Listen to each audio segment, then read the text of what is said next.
What's up, boxing fans? This is TBE Boxing, back at you again.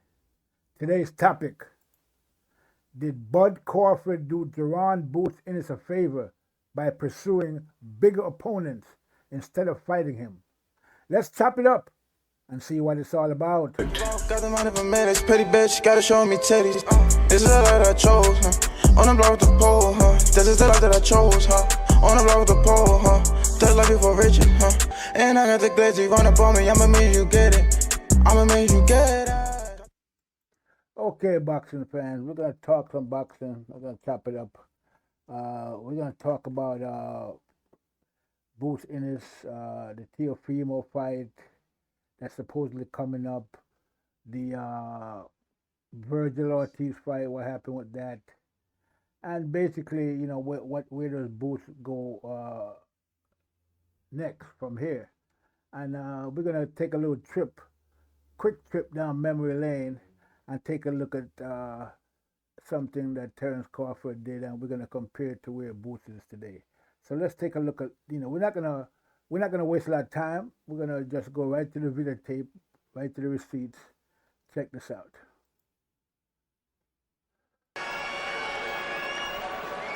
Silent prayer for Amir Khan, the pride of Bolton, who's won all 18, 14 inside schedule. Round one. Just how dangerous is Prescott? Khan, quick, throws great combinations, and he says he's going to have his gloves up better this time. But it's Prescott who lands with a nice jab early on. Nice right hand again, and a fast left too from Amir Khan, who's got this new trainer, Jorge Rubio, and he's hurt by a shot, and he's another huge left, and down goes Amir Khan again. Oh, he's all over the place. Oh, he's going to have to be stopped, surely. It can hardly stand. What drama here in the opening round. And the fight should be Prescott's got over. it going here. The fight should be over. Oh, he's going to have to be stopped. He's flattened in the corner. Oh, these are desperate moments for Amir Khan. There can be no way back this time, Sean. He's trying so bravely to get up, but he's counted out, and it's one of the biggest stunners in British boxing history of the modern era. Brady's Prescott has knocked out Amir Khan sensationally in one round.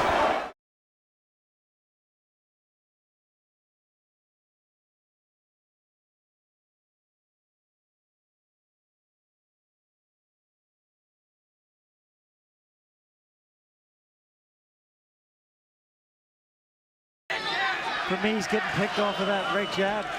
Crawford's just one jab, two jabs, three jabs at a time. Look at that, well. Nice return, counter punching there, beautiful.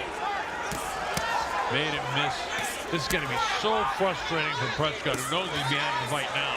Look at that, beautiful. Nice uppercuts. We haven't seen too many of those until this round, and they've really landed strong. And this Crawford's going to have to be taken serious. This kid's a good boxer. Yeah, he can fight. And we'll get the official announcement of this fight and who has won it. Here's Michael.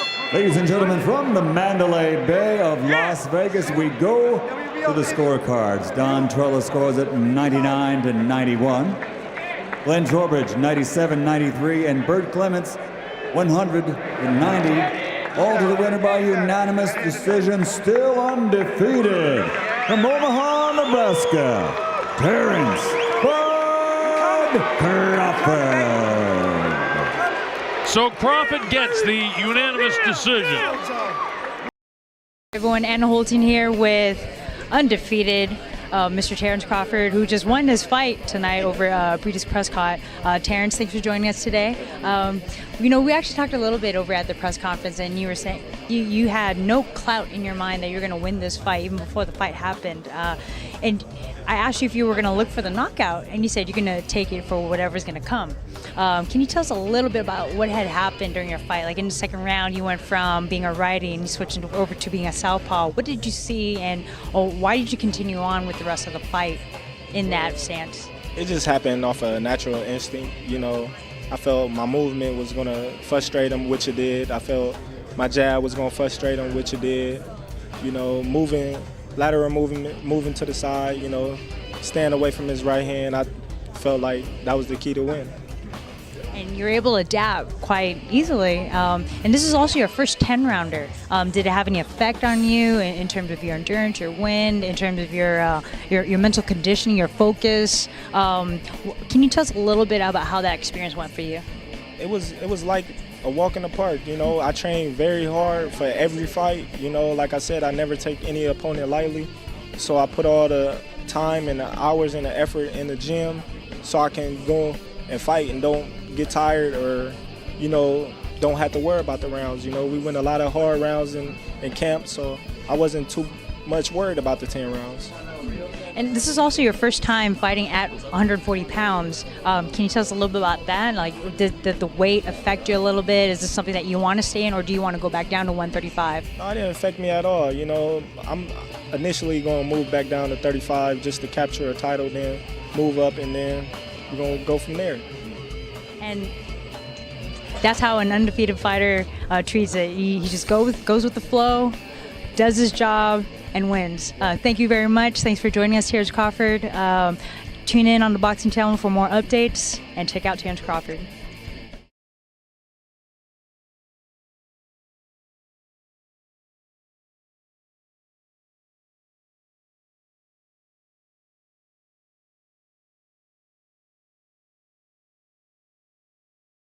Boots Ennis, a couple days away, rematch Jaron Chikazian. How you feeling? I'm feeling great. You know, I'm ready to put on a show. The fact that you've been 12 rounds with this guy before, I know you're a real student of the game. You watch film. You don't have to watch film. You know his movements, how his punch feels. So, I mean, what's that like? This is your first rematch, I believe, as a pro. I mean, I'm going into every fight the same way. You know, I ain't worrying about what he bringing. Whatever he do, you know, we're gonna be ready for it. He said he's going to fight this time. You believe him? Absolutely not. I remember asking you, you were standing at a fight. Your real motivation is to now knock this guy out. Still, that's the motivation? I mean, yeah, that's always the motivation to get the knockout, but I'm not going to go in there looking for it. I'm going there to have fun, you know, put on a show, you know, and make it easy. You know, I'm a dictate to fight, you know. What do you want to say in closing? Make sure y'all tune in. You know, don't miss this fight. Don't miss this beautiful knockout, you know, this beautiful show. See you Saturday night. Yep. Okay, so there it is.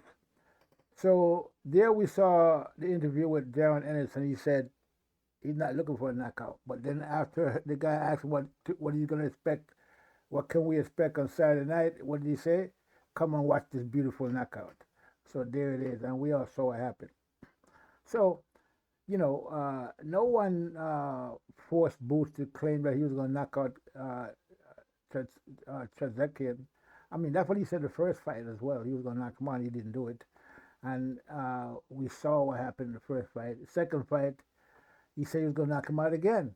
And we all saw what happened. So, you know, I don't know. Boots, he doesn't seem to know exactly what is it that, you know, he's trying to do in there. But let's move on and talk about, you know, we're going to get more into that, but let's talk about what happened with, you know, Crawford and British Prescott, and also what's going on with Boots and Virgil Ortiz and, you know, Teofimo Lopez.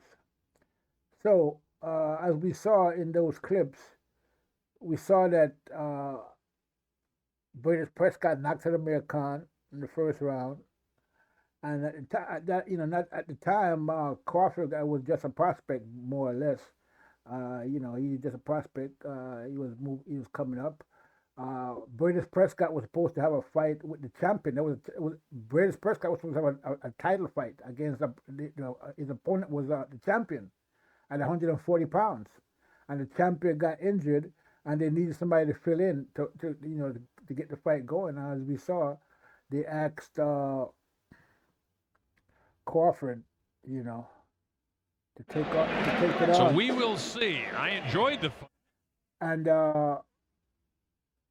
you know, 2 weeks notice, he had to go up one weight, up to 140 pounds, to take the fight, and that was also his first 10 round fight. So I mean, now you can contrast that with what's going on with Boots. You know, again, let me just say that Braden Prescott was a seasoned professional at that point in his career when he fought Crawford. Crawford was just a prospect. He hadn't even had a 10-round fight yet. Okay, and he moved up another division and made his first 10-round fight against a guy that was going to fight for the title. So here we have Boots Ennis. He had over 30 fights or whatever, and he was supposed to fight Virgil Ortiz, but there's some big, issue about him moving up to fight Virgil Ortiz, and he just had to move one weight, and he's already basically a 154-pounder, really, if you look at his body and his frame. So, he's basically shrinking himself down to 147. Okay, so I just show you that clip to show you the contrast and how these fighters are moved, and just to make a point, excuse me. It says here that Crawford's manager didn't want the fight when it was offered, but Crawford convinced him, and the rest is history. Okay, so here it's not about Crawford talking about, oh, I don't know what happened, nobody notified me, they offered to fight to Crawford's team, and his manager didn't like the idea of him moving up. Let's not forget, he was a prospect. So they didn't like the idea of him moving up to 140 pounds, never having fought a 10-round fight before, and having to fight a killer like Braden Prescott, who had just knocked out Amir Khan in the first round. Okay? So and at the time, I think Amir Khan was like at 18 fights, 14 knockouts or something like that. Okay, Braden Prescott over 20-something fights. So, that just goes to show you the difference between the quality of the fighters that we're looking at. Okay, as we can see, I mean, Boots is finding it very difficult to even move one weight to fight Virgil Ortiz. It's a dangerous fight, which it is. It is a dangerous fight for Boots. For someone of Boots' caliber. Okay, so, but again,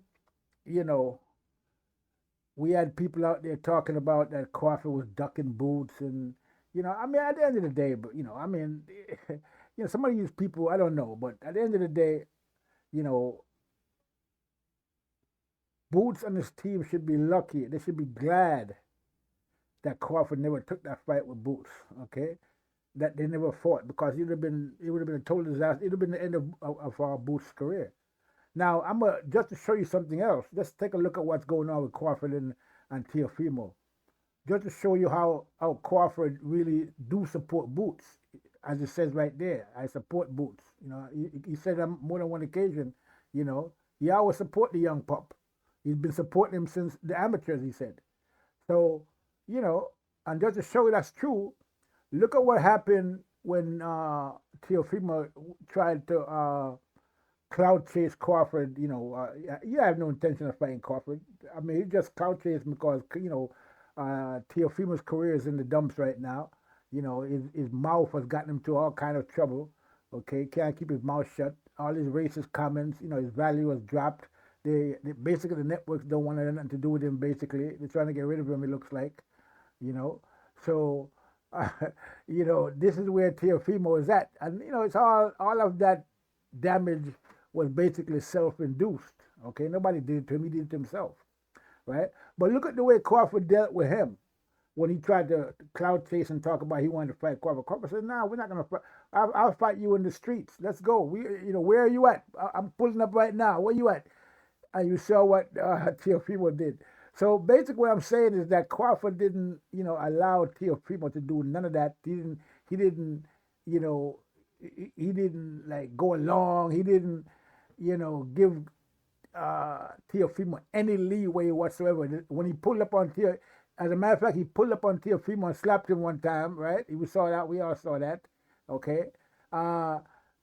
Basically, jabbing him in the face. So,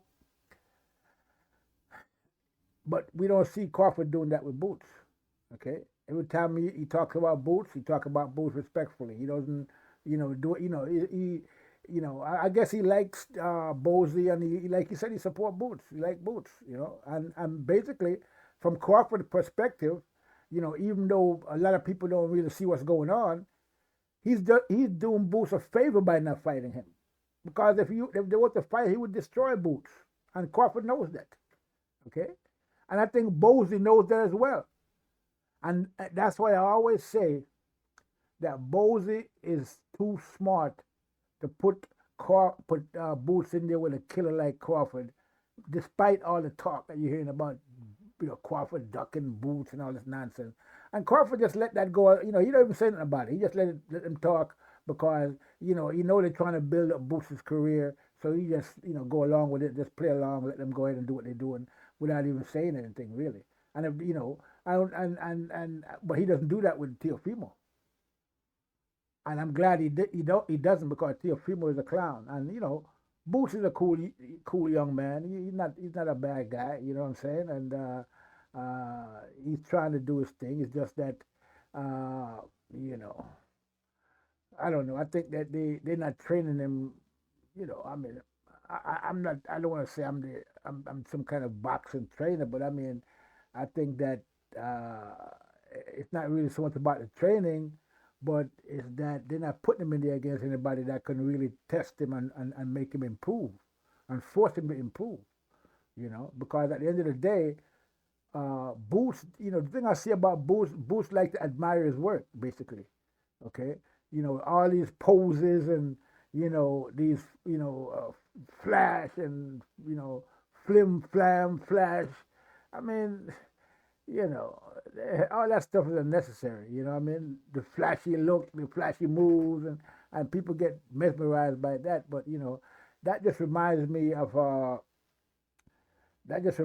something that my drill sergeant used to say when I was in basic training. He says, if you can't dazzle them with brilliance, then baffle them with bullshit. And that's basically how I look at what Boots is doing when he's in the ring. Basically, you know what I'm saying. And I don't think that all that flashing, all that, that's all good. That when you're against opponents that don't really know what they're doing in there. But if you go in there against a guy, like Crawford, it's then you're gonna see it's gonna be a whole different ball game. So it is what it is. All right. So now with this whole thing about Teofimo, I don't really think that Boots should really associate with Teofimo at all, because, like, again, Teofimo is his career is on the down low. It's going down basically. Boots' career is going up. Okay, so basically, Teofimo just looking for somebody to hang on to bring his career back. And I don't really think he really wants to fight Boots, and I don't even think he's going to fight Boots. Okay, I think it's just another clout chasing move. Okay, and at the end of the day, he's gonna probably just pull out a fight, and say that Boots didn't want to fight him or some other bullshit.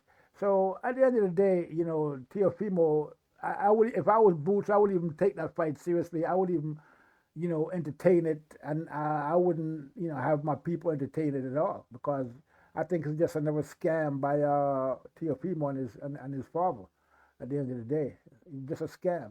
That's all it is, So again, I mean, I'm not saying I don't want people to think I'm trying to be Boots' manager, but at the end of the day, he probably should have took that fight with Virgil Ortiz, because that would have put him in a whole new category.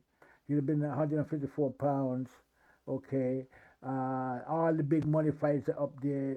Beating Virgil Ortiz would have put Boots in line for a title shot against any of the champions, including Crawford, okay? So I don't understand. I mean, that's where all the big money is right now. So why, is Boots. I mean, I understand you want to try to unify, but I mean, there's not much down there for you to unify with at the end of the day. You know, you got Brian Norman, you got the Mexican kid, you got Stanionis. I mean, that's not exactly the shining stars.